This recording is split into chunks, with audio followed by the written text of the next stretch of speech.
Mwami ngushimye kugira neza kwawe, ngushimye ko warinze Dani akagira hana amahoro, warinze Pastor Igize, ngushimiye ko urinda abakunzi b'Urugendo TV bari mu bice bitandukanye n'imirimo yose bari gukora, ukayiha umugisha abababaye n'ukuri mwamo basange abantu bose bari mu bibazo bitandukanye, nta wundi wo kubafasha uretse wowe. Nkuragije ibiri imbere urugendo rwacu rwa buri munsi, komeze kuba umugisha, ufashe kameramani, ufashe Dani, ufashe na Pastor ufashe na Papa Dani n'abandi bantu bose bari gukurikira iki kiganiro, ubafashe mu bibazo barimo kandi bamenye ko ari wowe nzira y'ukuri n'ubugingo. Byose tubigusabye twizeye ko ubiduha kubwa Yesu Kristo umwami wacu, wakoze. Amen.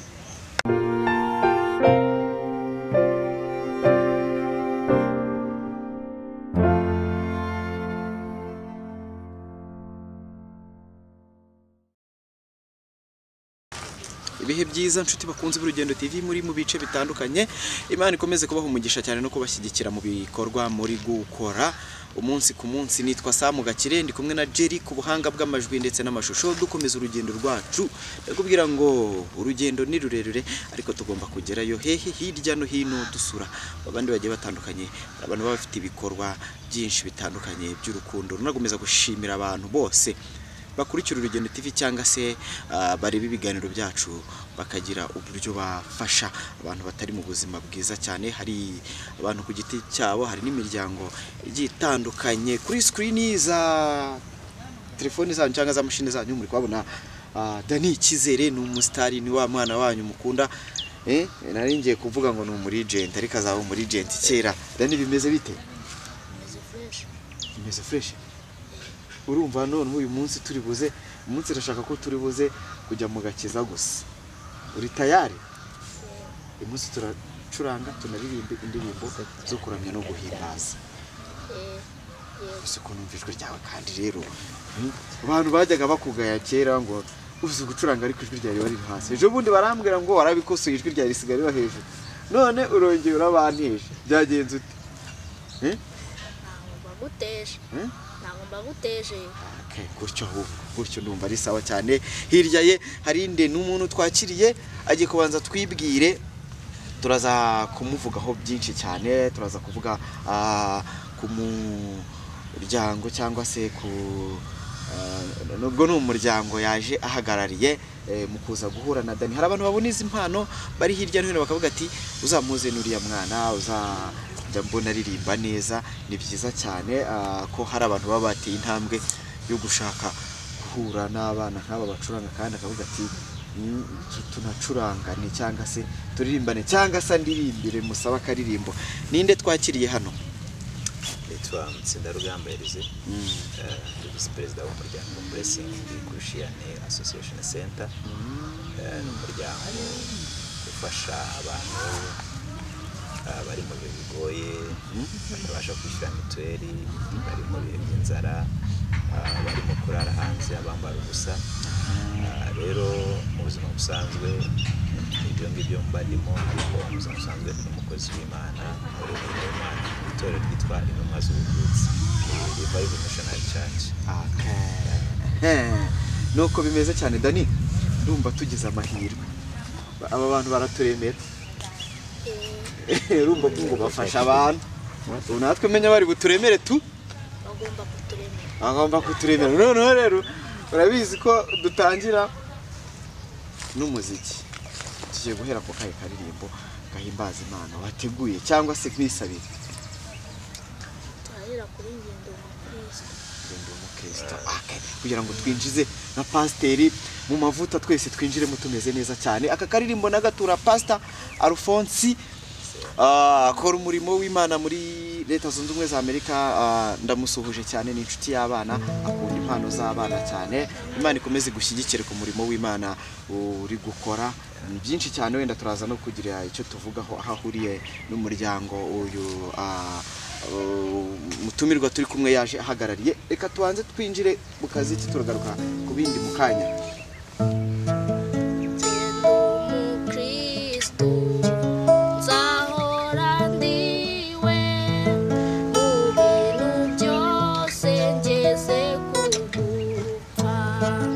Gendo mu Kristo, mora mbiha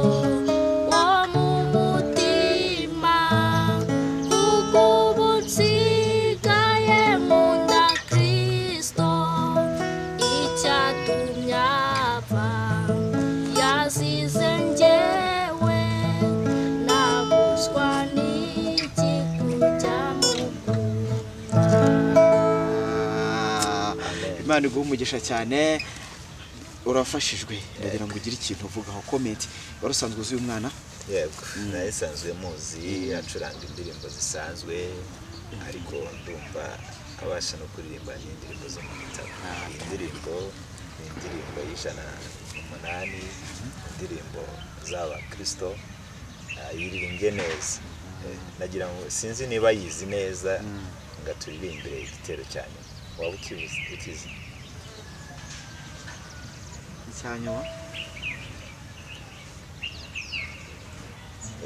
ntabwo wenda yayikurikirana kuko atarakurikirana cyane ariko iyi ni indirimbo yaririmbwe n'umukobwa washakaga wo mu Suwede yashakaga ko aguma ari umukristo bashaka kumushyingira mu buryo watumwe cyangwa atemeranya nabwo inkuru ikomeza ivuga ko icyo gihe bari bacukuye umwobo wa metero 4 indirimbo ifite ibitero 2 noneho igihe kiza kugera baramubwira ngo ugomba gushakana n'igikomangoma arabati ngende umukristo sinshobora kujya mu bantu batizera bamushyira mu gapaniye cyangwa igitebo bazengurutsa igitebo gifite metero 4 z'umugozi bamuterekaho babati rero tugiye kukumanura mu mwobo wa metero 4 niba utemeye turebe niba ugera mu ndiba y'umwobo utarabyemera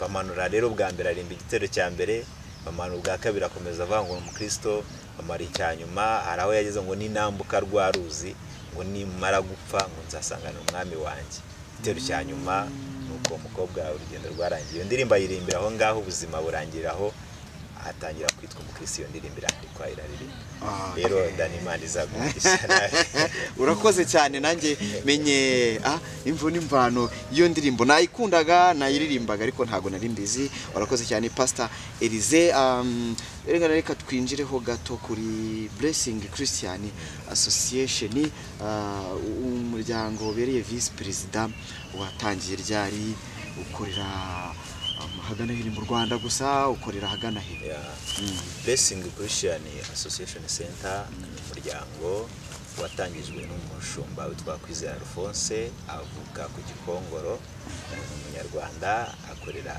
muri Amerika n'umupastor n'ubundi uhagarariye itorero ryitwa Blessing Revival Ministry ni rero uyu ni umuryango nkuko abantu babibona nyuma mugongo hari amagambo yaritsemo ngo ubutumwa bwiza nyabwo ni imirimo iyo niyo topiki y'uyu muryango rero mu Rwanda turakorera mu Rwanda uhagarariye mu Rwanda perezida yitwa Gasana ntabwo yabashije kuboneka niba ari buze ariko saho gusa turakorera mu bihugu Burundi Kongo Sudani tugakorera Malawi tugakorera n'ibihugu 5 ibyo bihugu byose tugerageza gukora kandi barakora so nibyo ngibyo ndumva hibanzemo umutima w'urukundo umutima wo gufasha ababaye n'ibintu byiza cyane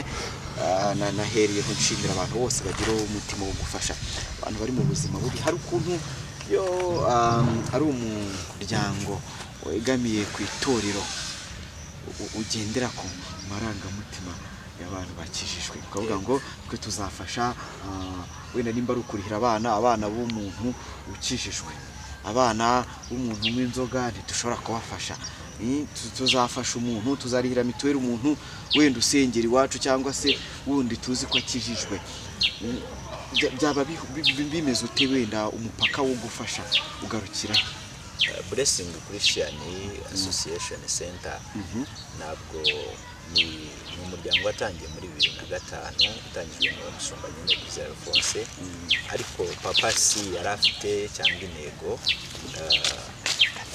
ntabwo ari ukurobanura amatorero cyangwa abakijijwe cyangwa abadakijijwe ahubwo twebwe tureba muri amuwa yose y'ubuzima nko mu Rwanda uyu mwaka mu bihe byo gutanga mituweli twatanze mituweli z'abantu bagera muri imiryango igera kuri 770 abo bose ntabwo rero twe tubikora mu buryo bwa kinyamwuga, ntabwo ari ibintu dukora by'ikimenyane. Twe dukorana n'inzego z'ubuyobozi bwa leta, twe turareba twavuga ngo ahangaha mu kagara kanaka cyangwa umurenge turagomba gufasha. Twebwe rero turagenda dufasha abantu bari mu cyiciro cya gatatu badafite ubushobozi bwo kwishyura, tugafasha nabo mu cyiciro cya kabiri, kuko abo mu cyiciro cya mbere bo bishyurwa na leta. So mu kuvuga ngo rero twe twaka raporo ubuyobozi twebwe bukaduha bantu bamaze igihe kinini batishyurirwa.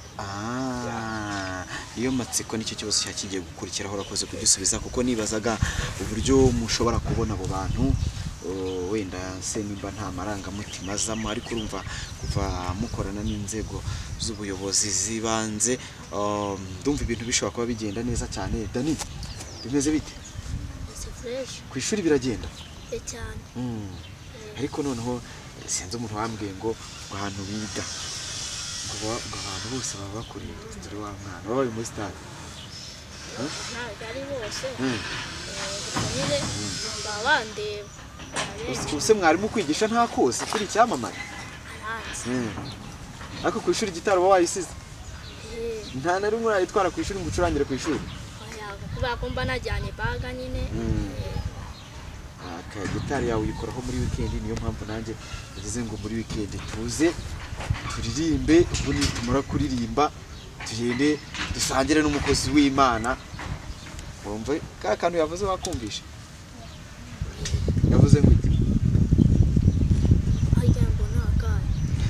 karako gufasha abantu babaye abakene. Twese turi abakene nge nawe.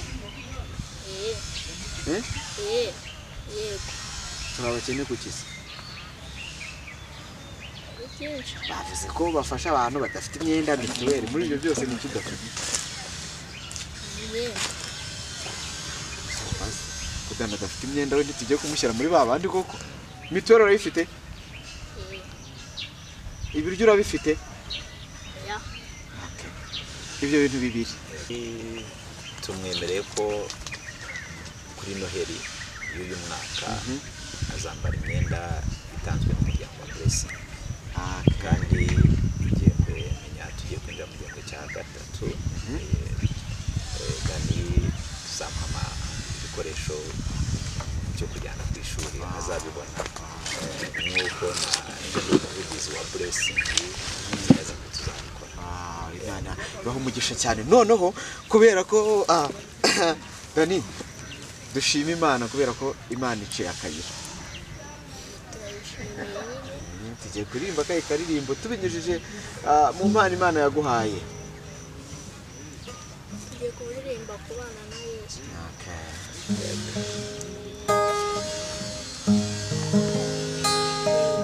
Bana na Yesu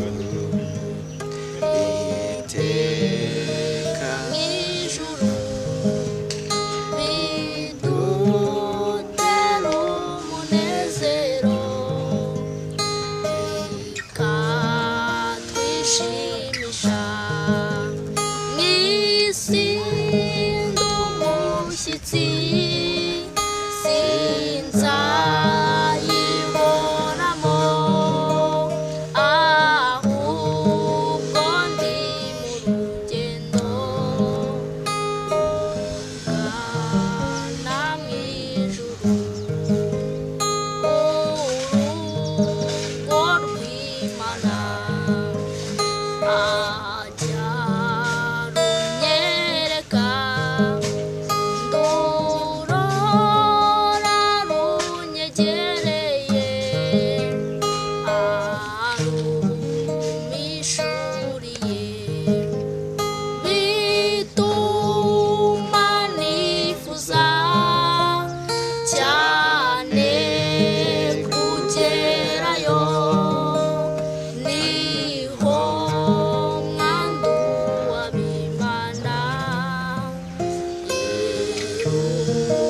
iguha umugisha cyane, Imana iha umugisha ntore kureba iki kiganiro, Imana iha umugisha umuntu wese ukunda Urugendo TV, abantu bose badushyigiye kuva dutangira urugendo kugeza n'uyu munsi, kandi turacyari kumwe muri rwa rugendo.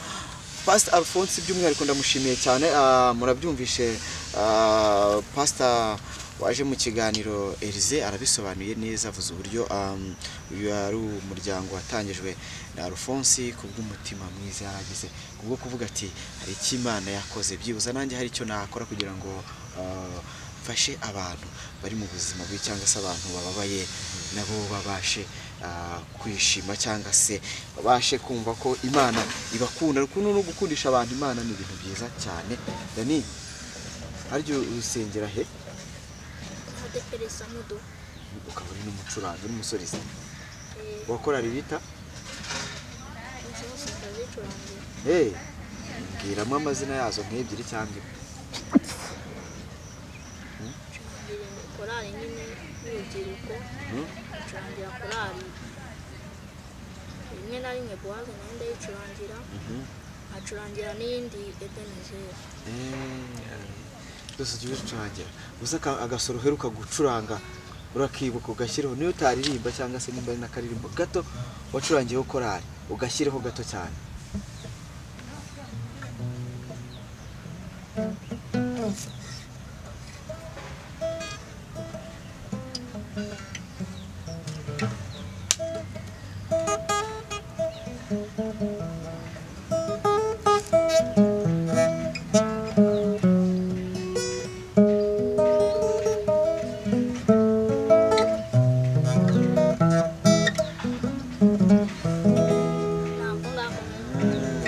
Ntago yibuka indirimbo ndayibuka. Okay, nta kibazo turaza kubyinjiramo cyane. Pastor Elize, ni byiza umurimo w'Imana harya ukorera he muri Kigali?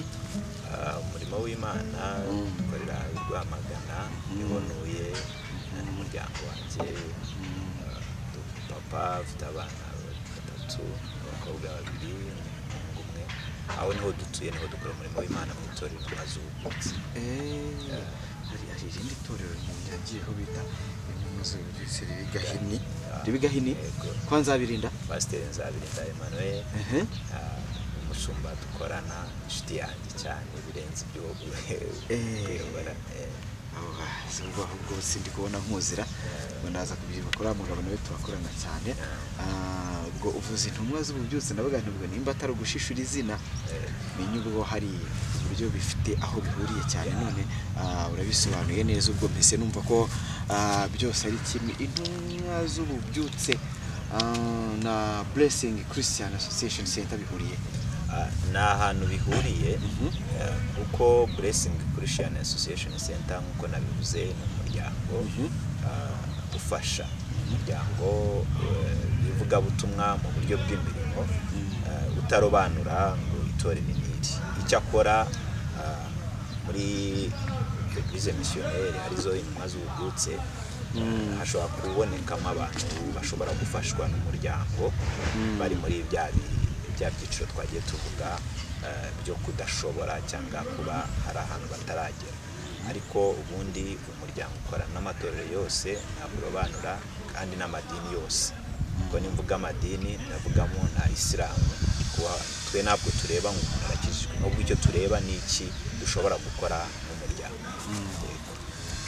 Nuko bimeze cyane. Noneho ni ukuvuga ngo ni ibintu bibiri bitandukanye bidafite umuntu umwe bihagarariye se? Ni uvuga ngo Blessing Christian umuryango ntabwo ari idini, umuryango ufasha, uhagarariwe n'umushumba ufite itorero naryo rifite irindi zina. Uvuga ngo rero intumwa z'ububyutse yari apati ukwayo, ifite ubuyobozi bwaryo ndetse butavogerwa. Ntabwo aricyo naje kuvuga ahangaha, gusa nuko nkoreramo.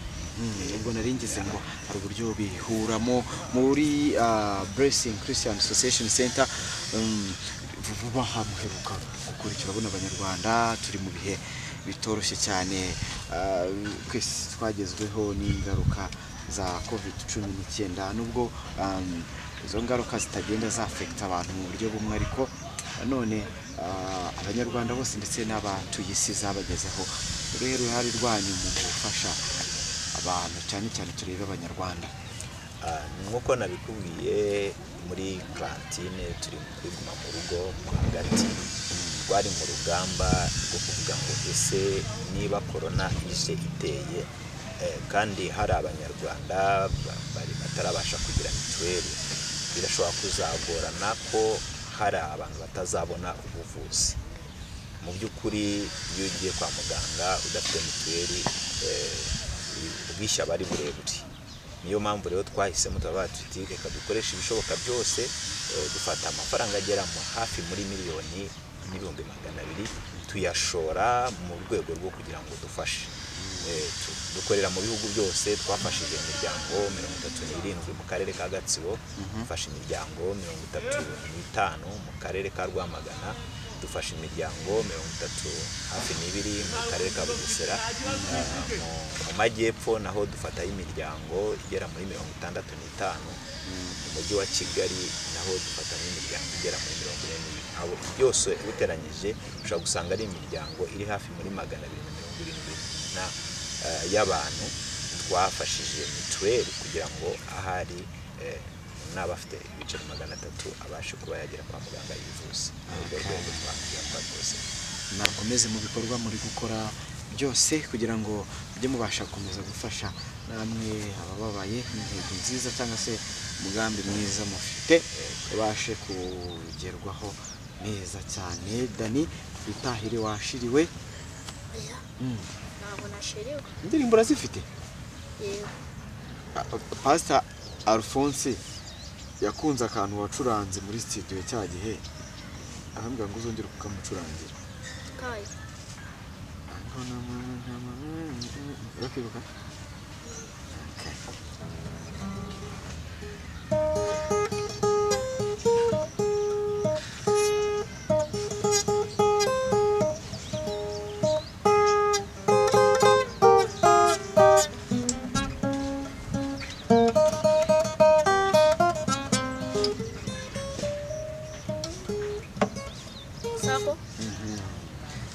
Ngako cyane. Urakoze cyane, urakoze. Wenda hasigaye harya ari indirimbo hasigaye imwe ubundi nkaza kugusaba izindi zawe nyuma. Hasigaye ihe?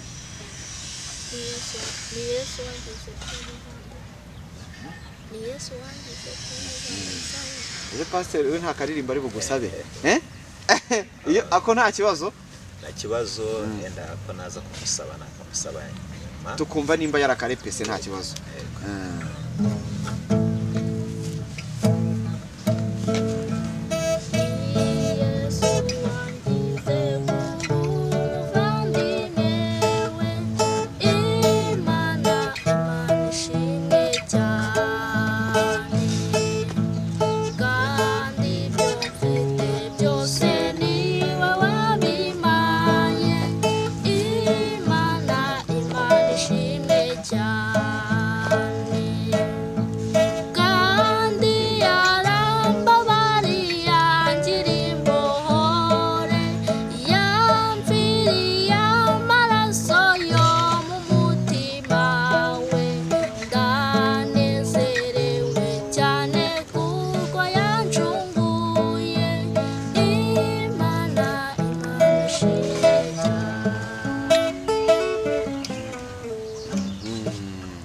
Nishimwe cyane.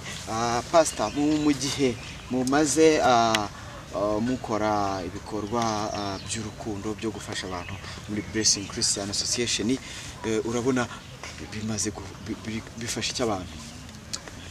Mu by'ukuri Blessing Christian avuga ngo yaziye kandi Imana ihumugisha Pasiteri Kwizera Alphonse, Imana yahumekeyemo ikamumuka wo kuzirikana abantu bari mu bihe bikomeye nk'ibyo.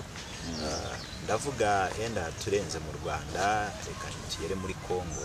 Nko muri Kongo abantu bajye bahatembera murazi ubuzima babamo, ubuvuzi nk'abantu bari mu bice by'ibyaro, ubuvuzi biragoye. Hariho rero umubyeyi muri Kongo wagize ikibazo umwana we amubyaye umwana avuka afite amazi mu mutwe. Byari bikomeye ku bantu bagenda bakurikirana Blessing Christian kuri Facebook tubipostingaho ibintu byose dukora. Uwo mwana bamujyanye ku bitaro bamusabaga amafaranga menshi ari hafi amadolari 650. Birari bigoye nk'umuntu wo mu cyaro kwibona, ariko umwana bamukoreye operation. Umwana wa mutwe we uragenda y'amazi bayakuramo. Uyu munsi umwana arimo aragenda amera neza, umubyeyi afite ihumure ry'uko umwana wazaba muzima kandi yari yihebye. Mu by'ukuri ubuzima bw'uwo mwana bwagenze neza. Vuga ngo rero Blessing Christian igenda ikora ibikorwa byinshi kandi tubona amashimwe y'abantu muri Kongo. Vugaho muri Kongo bari mu bihe birabiza amazi muri Kongo ni biragoye, ariko Pasiteri Kwizera Alphonse afatanije na team muri Kongo ya Blessing Christian Kongo bagerageje gukora umugezi ndetse bagashyiramo n'amatiyo kugira ngo babone amazi meza. Mu by'ukuri rero Blessing Christian navuga ngo yazigiye kandi urumva ko yambutse n'umupaka ikagera muri Kongo na Uganda turi. Kuko ari abantu mushobora kuba mukiniye baba biyungaho abantu kuza muri Blessing Christian Association Center nta kindi kuba muri wowe ufite umutima wo gufasha gusa. Ntabwo bisaba ngo kwiyandikisha n'amafaranga, ntabwo bisaba ngo kuba umunyamuryango bisaba iki, oya, ahubwo muri wowe twakangurira ababyeyi abapapa bagifite wa mutima wo gufasha. Nkunda kuvuga ijambo rikomeye nkavuga ngo ntabwo gufasha bisaba kuba ufite byinshi, ahubwo bisaba kuba ufite umutima wo gufasha. Rero ni ikaze n'akari kuri buri muntu wese. Murabyumva rero, ubwo wenda sinzi araza kuduha uburyo address cyangwa se contact z'abantu bashaka kuba bashaka kujoininga umuryango kugira ngo ibintu bigende neza cyane. Turi kugenda tugana ku musozo, ariko Dani ntabwo turagusaba ibi ni munsi Dani ngusabiye iyo ushaka nese umuntu agiye gusara amubwira ngo sabe ushaka suni ngusabe indirimbo kutakunanira nsaba nyine ni numva nyizi ndayicuranga. Duhere ku busabe bwa umutumire wacu Pasiteri atubwire akaririmba ashaka ko umucurangira wumve nimba uri bugashobore. Wenda yatubwira nk'ebyiri cyangwa eshatu, ntabwo uri bubure mwene indirimbo nasaba Dani kaducurangira. Ni indirimbo ivuga ngo Imana y'ukuri komeza. Urayishobora?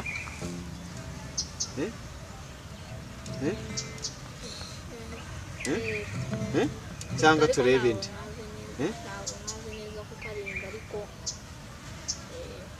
Ntacyo ndakuririmbira.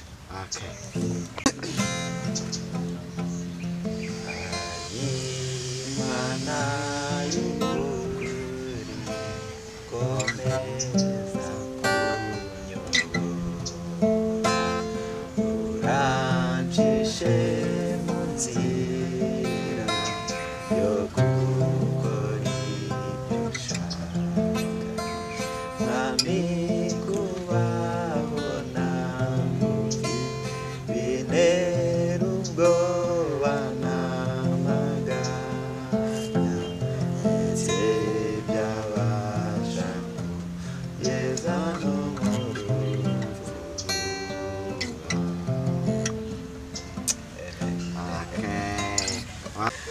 Ibi bintu birimo Imana, birimo umwuka, birimo amavuta, ndumva ngiye bimeze neza cyane. Pastor Elize, Imana iguhe umugisha, igushyigikire mu murimo w'Imana ukora. Imana kandi ishyigikire umuryango waje uhagarariye Blessing Christian Association. Umeza nshimira abantu bakurikira Urugendo TV mu bice bitandukanye, abantu bari mu badukurikiye bari mu Rwanda, badukurikiye bari mu bigo bigiye bitandukanye. Itsinda Healing Voice Tree naryo rikorera umurimo w'Imana muri Leta Zunze Ubumwe za Amerika. Indirimbo yanyu Imbaraga yageze hanze, abantu bashobora kugenda bakayireba. Ni indirimbo nziza cyane irimo bavuta bakanakora subscribe kuri channel ya YouTube yabo kugira ngo umurimo w'Imana ubutumwa bwiza buri mu ndirimbo bukomeze bwamamare hirya no hino ku bantu benshi bagiye batandukanye cyane. Dani arambwiye ngo mukanya uranyongoreye ngo twitahire ndananiwe. Nambeshye. Ahubwo urambwiye ngo indirimbo zirashize. Nambeshye. Tukomeze turirimbe. Ariko wari ugiye kunsaba. Ugiye kunsaba. Indirimbo nsaba ziba zigoranye. Gusaba. Nsaba.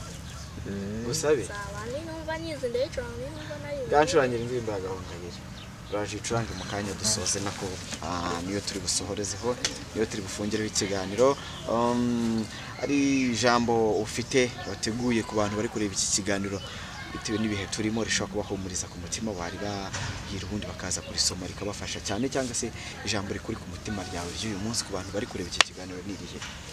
Ijambo nababwira abaduteze amatwi abari mu gihugu cy'u Rwanda bitandukanye, ni ijambo dusanga mu cy'Abaheburayo igice 6 umurongo w'10 haravuga ngo Imana ni ikiranirwa ngo yibagirwe imirimo. Mu by'ukuri isi turi gucamo, isi igeze mu bihe bigoye, abantu bakeneye kwibuka ineza y'Imana, bakibuka ko Imana itajya yibagirwa igikorwa cyose wakora, kandi Imana iha agaciro buri murimo wose wakora, waba ari uwo gufasha, waba ari uwo gusura abarwayi, waba ari uwo kwambika abambaye ubusa, yaba ari ukubakira abantu batishoboye. Rero Imana iyo ikosa idagikora ntabwo ijya yibagirwa, ntabwo ikiranirwa ngo yibagirwe, ariko abantu bo turibagirwa.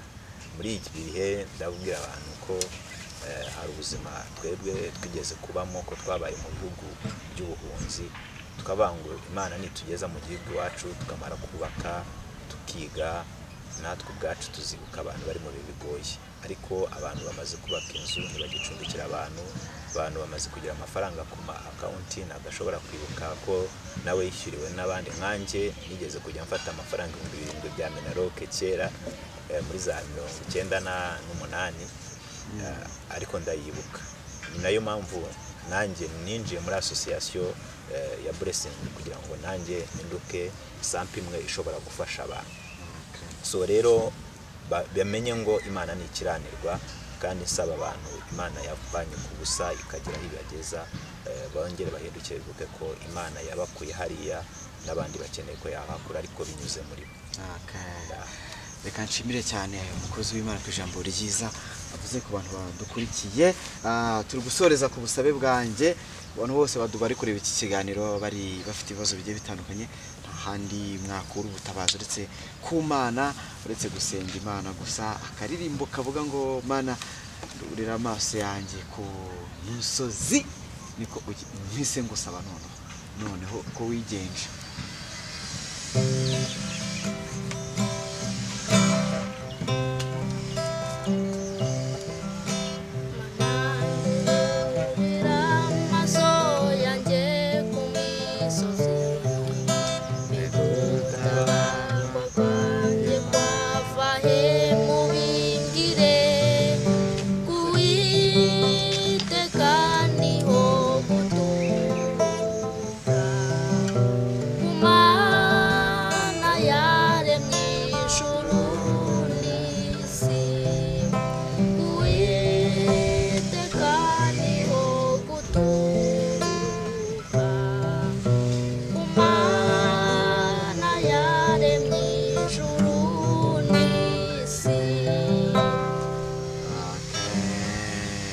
Reka nshimire abantu bose bari iki kiganiro, reka nshimire Dani.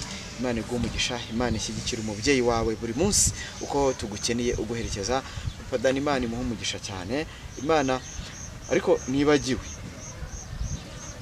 kwibagiwe kubwira abantu kakanimero rakibuka kakandi ka papa.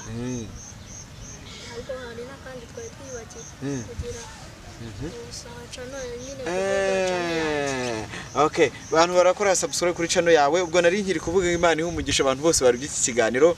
Imana ihumugisha kandi Pasiteri wemeye kuza nsabira umugisha cyane. Pastor Alphonse uri gukora umurimo w'Imana muri Leta Zunze Ubumwe za Amerika, ariko ukorera ku isi hose ntahana abadakorera umurimo w'Imana. Numva ko ari we watangije Blessing Christian Association, ikabiri gukora mu bihugu bitandukanye kandi ikabikomeje gukora ibikorwa by'urukundo bya kimuntu byo gufasha. Imana imuha umugisha cyane, musabye umugisha utagabanyije. Dani waruvuze ngo iki dusoza? Kugira ngo mbwira abantu nimero za telefone ni 07 83 93 95 hanyuma noneho bakanajya no kuri YouTube channel yanjye yitwa umurya wa gitari wa Dani, bakareba indirimbo nshyashya mfite. Kava yande? Ni indirimbo yawe, ya ndirimbo yawe nshya beyita Sinimbi. Indirimbo nziza cyane, abantu bajyeho bayirebe, bayisangize n'inshuti zawo. Ni ku murya wa gitari wa Dani, munakore subscribe. Turi gusoza, hari address cyangwa se contact ushobora gutanga ku buryo umuntu ufite umutima wo ku joininga association yanyu ashobora kubabarizaho. Turi gusoza, naravuga nimero za contact. Reka mvuge ngo mu bihugu bitandukanye turahari. Igihe waba uri mu gihugu cya Uganda, mu by'ukuri Blessing irahakora, ibikorwa birahari kuri Facebook, ndetse adresse zacu ziba ziri aho ngaho, ziri ku mugaragaro. Pasiteri Alphonse kuri Facebook yitwa Pasiteri Alphonse Kwizera, kuri Facebook ni Blessing Christian Association Center. Mu Burundi naho turakora, Mozambique naho turiyo, Malawi turahari. Aho hose aho waba uhereye mu gihugu icyo ari cyo cyose watwandikira. Ndatanga nimero yanjye ndetse nange na email yacu. Mu by'ukuri batwandikire kuri 07 8 99 50 952. Nimero nkoresha niyo yonyine ngira, iba no kuri WhatsApp. Ibikorwa byose aho ngaho twagusobanurira, watwandikira kuri WhatsApp, watwandikira ndetse naho ngaho. Email rero yanjye nayo ni ugamba.elize @gmail.com. Aho ngaho naho watwandikira tukaguha adresse zishoboka. Ikindi nimero za Blessing Christian ziri aho ngaho kuri Facebook. Email zirahari, ibikorwa byose birahari. Imana iba. Okay, Imana ihumugisha umuntu wese. Reka dushima Imana ko tuba twatangiye iki kiganiro, twiragiza Imana mu buryo bw'akaririmbo. Reka dushima Imana. Ndagushimiye Mwami, ngushimiye kugira neza kwawe, ngushimiye ko warinze Dani akagira hana amahoro, warinze Pastor Elize.